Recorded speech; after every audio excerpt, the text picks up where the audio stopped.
হযরত ওমর চিন্তা করলেন গুনগুন গুনগুন আওয়াজ কোথায় হচ্ছে।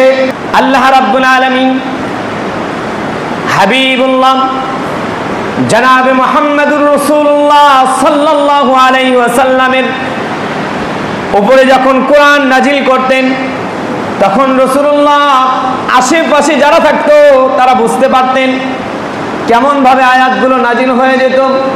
মৌমাছি এক প্রান্ত থেকে আরেক প্রান্তে যাবার সময় দেখবেন কিছু সময় হঠাৎ করে আপনার কানে আমার কানে আওয়াজ আসে, গুনগুন গুনগুন করতেছে।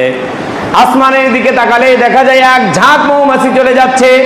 হযরত ওমর ফারুক রাদিয়াল্লাহু তাআলা যখন সূরা মুমিন নাজিল হয় ওই সময় হযরত ওমর চিন্তা করলেন গুনগুন গুনগুন আওয়াজ কোথায় হচ্ছে।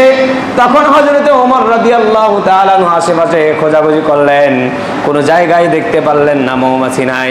কিন্তু তখন খেয়াল করলেন বিশ্ব নবী জনাবে মুহাম্মদুর রাসূলুল্লাহ সাল্লাল্লাহু আলাইহি ওয়াসাল্লামের উপরে কোরআন নাজিল হচ্ছে।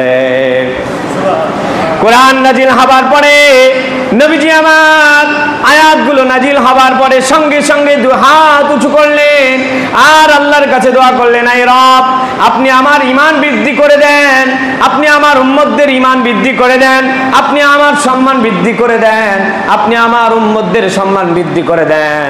যতগুলো উম্মত নবী আপনি প্রেরণ করেছেন সবার চাইতে আমি আর আমার উম্মতদের সম্মান বৃদ্ধি করে দেন।